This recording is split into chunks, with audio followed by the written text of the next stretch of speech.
গণ অধিকার পরিষদের সভাপতি নুরুল হক নূর বলেছেন, গত ১৬ বছরে আওয়ামী লীগ অবৈধভাবে জনগণের যে সম্পদ লুটপাট করেছে তা বাজেয়াপ্ত করে জনগণের কল্যাণে ব্যয় করা উচিত। রোববার দুপুরে পুরানা পল্টনে গণ অধিকার পরিষদের কার্যালয়ে আয়োজিত এক জরুরি সংবাদ সম্মেলনে নূর এসব কথা বলেন।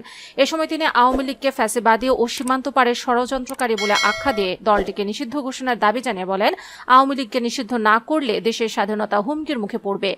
নুরুল হক নূর বলেন, পতিত সরকারের সময় বিরোধী দলসমূহই একটি সমাবেশ করেছিল। এরপর থেকে প্রায় ৩০,০০০ বিরোধী দলের নেতাকর্মীকে গ্রেফতার করা হয়েছিল। অথচ গত ৫ আগস্টের পর থেকে আওয়ামী লীগের মাত্র ৩২ জন নেতাকর্মীও গ্রেফতার হয়নি।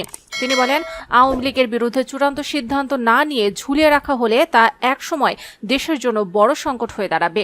আওয়ামী লীগ এখন আর শুধু একটি রাজনৈতিক দল নয়, বরং এটি সীমান্তের ওপার থেকেও দেশের বিরুদ্ধে ষড়যন্ত্রকারী শক্তি হিসেবে কাজ করছে। গত ৯ মাসে তারা বিভিন্ন ধরনের প্রোপাগান্ডার মাধ্যমে বাংলাদেশকে অস্থিতিশীল করার চেষ্টা করছে।